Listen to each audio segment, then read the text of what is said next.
Hello, everybody. Looks like we are back. So welcome back, everyone. I do want to apologize for some of the challenges that we had with the live stream a little bit earlier today. But the good news is that Jenny is with me, and she's going to do a recap of the first 15 minutes that we actually didn't see. So I hope you've all enjoyed the session so far that you did get to see. I know there was a ton of information that Jenny gave to us in the latter half that we were able to see. Yeah, I mean, it's really just about finding good supply chain talent. And how are we doing that? How are we engaging with the student community, et cetera, et cetera? So welcome, Jenny. Why don't you let everybody know in the audience, because they missed your introduction, who you are and what you do? Sure. Yeah. So hi, everyone. I'm Jenny Patzlaff. I work at the University of Wisconsin.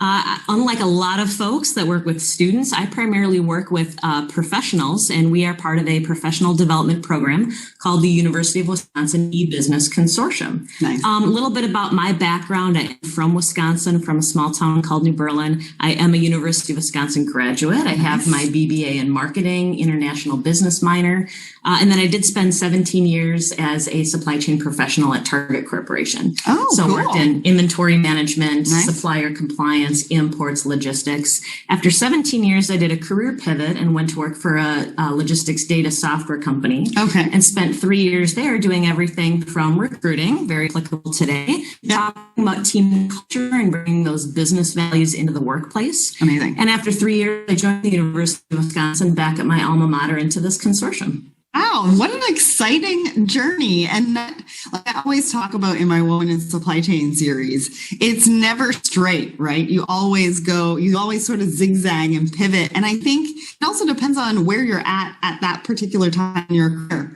right? And things change in personal life and you want some flexibility sometimes, or maybe you want to move. And supply chain is a really exciting way to be to give you those types of opportunities. All right, so let's get into the recap of the first 15 minutes of your presentation that the digital audience didn't get to see. So walk us through how you started and what we need to learn. Perfect. So a big piece, like I said, is it really is a journey of lifelong learning. And so a lot of what I started to talk about was really what we do at the consortium. And so our UW-EBC is a collaborative learning community of leading companies, thought leaders, business best practices, and emerging technologies. And it's really about leaders learning from each other. So we have 85 member companies, everything from Wisconsin companies you might recognize like Harley Davidson, Land's End, Kohler Nice. Company, and then other companies that have presence in Wisconsin. So Zendesk, Foot Locker, a number of companies like that. Cross industry, which means people get to collaborate together, which makes it really fun. Before you change that slide, you guys aren't able to see this, but I'm looking at this slide and there are a ton of companies in your member community. I mean, you just mentioned a few of them, but you've got like four columns. Yeah, it probably has taken me the full year and a half that I've been there to really get to know these member companies. Mm-hmm. But I get to visit them too, which is a lot of fun. So I've been to Sargento Cheese and watch how they make cheese. Nice. I've been to Green Hack Fans in Schofield, Wisconsin, and watch them make big HVAC systems that we all need that ventilation for. Wow. So it's great to get to know a lot of companies I wasn't familiar with just as a consumer. And there's so many great companies and opportunities out there. Well, and there's a lot that we can learn just from what you're doing in the particular position that you're in, because it has to do with supply chain, but it's not your traditional role that you would think that you would get within supply chain. And so it just really goes to show, again, that there are a variety of different options of what we can be doing in supply chain. Right. Yeah. So this has been a fun pivot in my career to take some of that hands-on experience I've had, apply it with our members, and really encourage those members to collaborate together. So one thing we do with our members is they're able to reach out to me and have small group conversations. So if they have a really hard task and they don't really want to publicly talk about a challenge they're having, maybe they want to meet with another member from another industry and they're able to learn together. Right. So maybe one thing I'll talk about, Sarah, I'll jump in. One more thing about the consortium mention. So we do have our annual conference here in 2 weeks, and I was able to get a special code for anyone that wants to either come to Madison for our annual conference or that wants to attend virtually. So if you go to our website, uwebc.wis.edu, special code INSIGHTS22, and that will get you $200 off that conference. Yay. Laura will be speaking at the conference. Mata from Coupa, who you've heard, John Church, who is just as Chief Supply Chain Officer at General Mills, and Ben Cook, who's the Chief Supply Chain Officer at Spreetail. And that's really all about continuous learning. Mm-hmm. So one thing I did talk about in our talk is there's really a lot of people are familiar with the 70-20-10 learning model. Mm. So 10% of your learning is education, classroom learning, what you traditionally think about. 20% is then that exposure, and how are you exposed to new things? So this is a great place that a lot of people are exposed to new things. Our conference in 2 weeks is a great place to be exposed to new things, and really what we do in the consortium. And then that last 70% is experience, and you're on the job learning. Right. So in some cases, it's take that traditional classroom learning, find other of exposure and apply it within your experience. And in some cases, your experience tells you there's a place I need to either unlearn or there's a place where I need to get more information in order to bring it back. And that is how I first connected with Laura, as I wanted more exposure to some different business practices. That's really interesting because my background, I went straight from high school into the family business and got hands-on experience while I did all of my courses online. So I was able to get diplomas and actually try different courses, right? I did customs, I did the freight forwarding course and all of that. So when you talk about the experience, my journey is a little bit different than most because you'll go to post-secondary and then go and find a job. But I was able to do both at the same time. Yeah. And for me, it really, really worked. Yeah. And it is a cycle, to your point. So some people start with the experience and then they realize they want more exposure. Some people start with the experience, realize they want some classroom training and bring back to their experience. Right. Some people, like we talked about with careers, your education may not be what you're doing. So then you want to go back and get more of that formal education and what you're actually doing now in your career. Yeah. How many people have that happened to, especially in supply chain? Because most people, I mean, they do go to school for it now, but my generation kind of fell into it and then got stuck in and never really left. Yeah, I was the same way. Like I said, I was a marketing major as well. University of Wisconsin didn't have a program then. They do now. So I definitely have to give a shout out to Jake Dean, who manages our Granger Center for Supply Chain Management, works with our undergrad students, graduate students, and faculty on curriculum. Amazing. And so now we've got a BBA in supply chain, an MS in supply chain, and an MBA concentration. So programs have come a long way since our days. They definitely have. I'm trying to think what else I can share. So a few other things, and let me know if we got to a part that you were able to hear. I don't want to bore you or our audience here. We talked about the role of industry and what's important. And one thing that I talked about in terms of skill building is thinking about your make versus buy skills. Okay. So which skills are important for you to buy that someone has to have coming in? So maybe that's really good communication skills and a natural curiosity. Okay. Some things that might be harder for you to train or make, as we say. So think about what can you make and train on the job and what do you need to buy in those skills, and be articulate both with who you're trying to hire and with university as you're talking about curriculum. What buy skills do you need that you want them to come equipped with? I like that analogy before you go on, because at the end of the day, there are certain things that you can teach, and that includes supply chain. Yes. Right. There's some soft skills in there depending on what position that they're in, the creativity, the strategic thinking, all of that kind of thing, that you really, if you need that in that position, you need to make sure that that person has those type of skills versus, and then you can teach them about transportation or the specific unit in supply chain that they would need to know. Exactly. Mm-hmm. Yeah, we actually recently did one of our consortium peer group topics was on upskilling your supply chain. Okay. And we talked about how do you identify those gaps? And then once you identify those gaps, what types of programs are different companies putting into place? So we had a great example from Exact Sciences about critical thinking and how they really have their entire supply chain understand what the expectations are and how they take them through that based on where they are in their personal journey and where they are in their career progression. So it's great to get those examples. Yeah, and I'm glad you brought up the upskilling part of it, because we talked about this yesterday, and I'm pretty sure it was with Rick yesterday, how important upskilling is. Because at the moment right now, there's a lot of reshuffling, right? You've got machine learning coming in, artificial intelligence, you've got robotics. We had a question within the trivia yesterday that talked about how many jobs will be lost or reshuffled because of artificial intelligence. And I think we really need to take a look at somebody holistically, right? What do they like to do? What do they not like to do? What are they good at? What are they not so good at? And instead of trying to fit them in the box of a job description, really fit and tailor that job particularly to that person. And that way we're more productive. And we talked about it earlier with Christine as well, as flexible working. I want to, and I know you've got some other things to go through, but when you're talking to the students, how are they thinking about their career and what they want that to look like?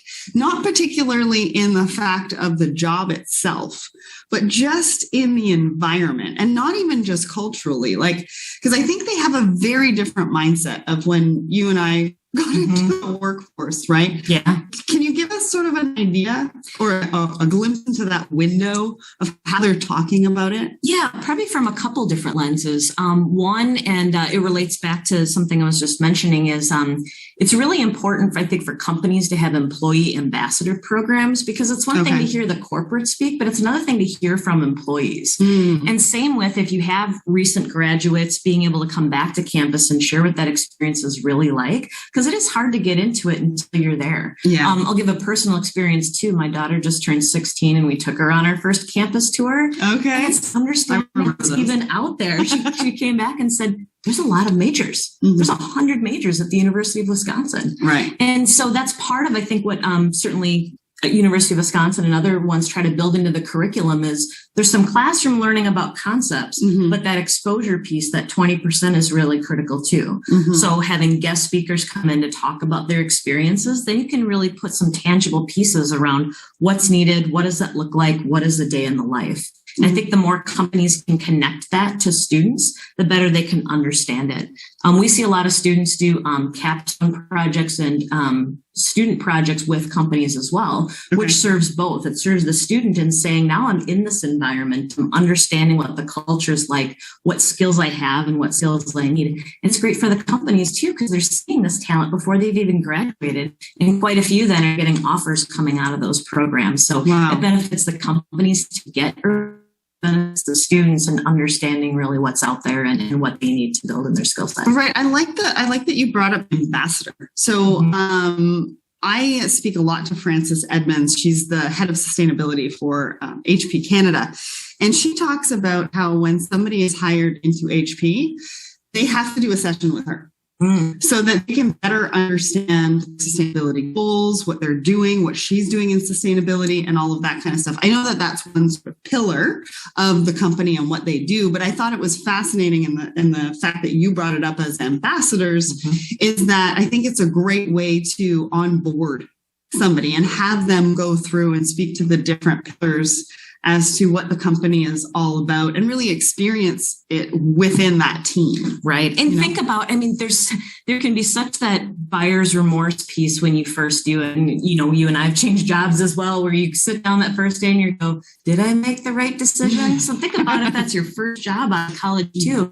I commend her for having that program that says, let me get you excited about what we do. And especially with this generation, let me get you excited about sustainability. Let me get you excited about the purpose, and we're a mission-driven company. Those are really, really important to these students coming out now. Yeah, and I think my daughter just started training to be a firefighter literally this week, right? Wow. She's gone into the program, and my message to her was, try everything and keep trying, because you might not get it in the first go. And because we want to encourage, we don't want to discourage. And I think it's just moments like that when you're saying, things aren't going to be easy, learning new things. But as long as you keep at it and you keep going and not let frustration get in, I think, we can have better experiences for everybody overall, and then better supply chain professionals for our industry. Yeah, I love that Laura had that slide up that really talked about being okay to fail. Yeah. And I do wonder, and I'll take that back to some of our teams, right? How are we training that both in universities for students, but also in our companies? So I think that is an important piece that we talk about critical thinking and some of those parts, but I don't know that there's a class about it's okay to fail. It might have to be a new addition. We definitely need one of those. Do you want to finish that slide? We'll get into some other questions. Just a reminder to the digital audience here, Jenny is only with me for another, 14, maybe 12 minutes. if you do have any questions for Jenny, make sure to put it in the chat function because we want to get to those as much as possible. Yeah, one I'll share is there's a concept in Wisconsin called the Wisconsin Idea. And really what that is saying is that education should live beyond the boundaries of the classroom. Mm-hmm. So there's even a website dedicated to 1,000 examples of that Wisconsin Idea in action. Wow. What's happening on campus and how is that reaching out? Mm-hmm. And that works both ways. So how is campus reaching out to the broader community and how is the broader back and bring those programs back. I want to talk more about that. Yeah. So one thing that certainly when I think about companies and what individuals can do is if you want to get more involved with your university, your alma mater companies or universities that you're recruiting with, join a board. So can you be part of an alumni board? And if you're an executive or if you're a recent grad, sometimes what we found is even recent graduates know what courses they took, know what their gaps were once they got to the company, and then they can even better articulate that and what's been needed in the future. Speak in a class. I've been fortunate to speak in both our Master's in Supply Chain program and our Master's in Engineering Management and International Strategy. Great. So give back by speaking and provide that exposure to students. Mm-hmm. And then you can also sponsor, whether it's a project, like I mentioned, a case competition, different types of events that are out there. And that's another way to interact with students, find out what they're looking for, articulate your company and what you're looking for. And then that becomes more of a fit than that, more transactional job description, handshake, interview process. What about LinkedIn? So I want to talk about LinkedIn because LinkedIn for the next generation, I've spoken to a lot of them. The UX design is not necessarily the friendliest. I don't particularly like it very much. But for me, I think it's a really important tool and resource for them to really get started in networking. Right? You can react, you can share your comments, and you can really interact with people within the comments.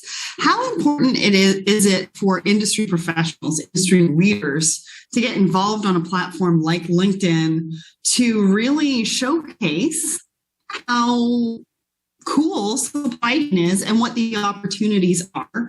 And how are you pushing that from a student level to get them involved? So because I feel like sometimes with LinkedIn, we're kind of like this, right? And I feel like we could be a little bit more like this, but I think we need to partner a little bit more into the importance of everybody using it. Yeah, I think that's great insight. And actually, funny story, I actually had a university professor ask me the same question. Should I be on LinkedIn? I mean, I like my jobs. Why would I be on LinkedIn? And maybe a personal story, I think where I found I love LinkedIn. And I love that part of my job. I get to be on LinkedIn. I should be on LinkedIn. Right. I'm bringing these ideas forward. It's a place for you to articulate your own voice. And so I think as a student coming out and looking for that role, it's a great place to articulate what you're looking for, what's important to you. Mm-hmm. And you can do that by what you're posting, by what you're sharing. And then no one else is telling that story for you. You get a chance to tell your own story. I think supply chain, you bring up a great point too, because it can also be a great platform, both to say, here is something, and I've done this as well. There was a great documentary recently, I think it was the Wall Street Journal, that talked about the entire supply chain. Mm-hmm. And I posted that out and I said, if you're not familiar with supply chain, take this hour over lunch at the end of your business day and understand what's going on, why it's so complex, and why there's so much disruption. And I think by broadcasting that out, one, it's a reminder that it's not just me and my supply chain. This is happening at a very global, very macro scale. But it also is a place then you're not having to tell that story multiple times, and you're actually able to save yourself a little bit of that. I'll say too, for our supply chain peer groups, I've had a lot of people from customer service and even marketing coming to our supply chain peer groups because they don't want to burden their supply chain professionals with these questions because they know they're busy and doing their best. But it's a place for them to come and learn and understand and empathize with what's going on in supply chain. Yeah. So a couple of points. One on the soft skills that you talked about. Right. I think LinkedIn's a really great place for them to be able to showcase their strategic thinking, their creativity around something that's already on maybe LinkedIn that they're sharing, or even in a post itself. Right. And I think that, but I also think that getting involved with the students, I mean, at the end of the day, they're looking at supply chain very differently. Yesterday, I spoke about somebody I spoke to a couple of years ago looking at warehousing like interior design.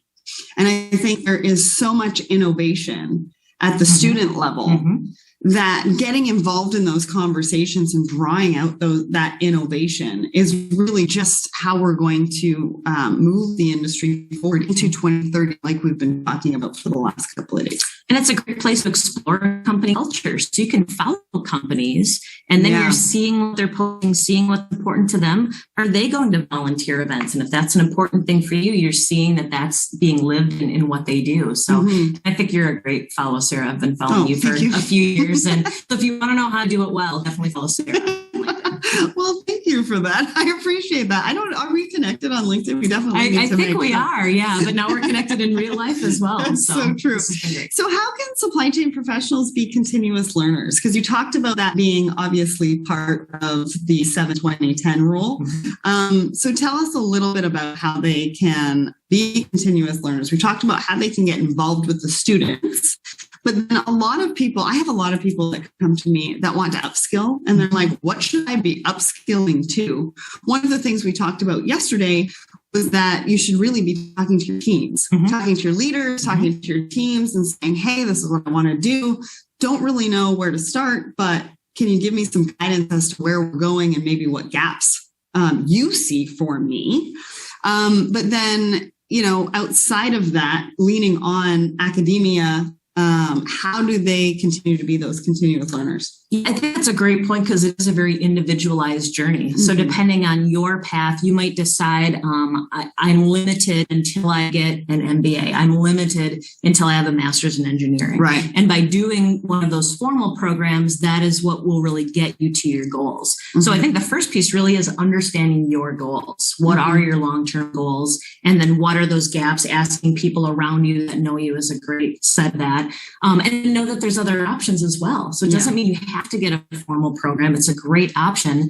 But a lot of universities, Wisconsin certainly included, offer short courses, non-credit programs, and like I mentioned, membership with our consortium. So we certainly have member companies that as part of their PDPs, so that professional development plan that individuals have, it says go to 2 UW-EDC courses a year, come back and share those learnings with our team. So they actually put some of our programs into their professional development.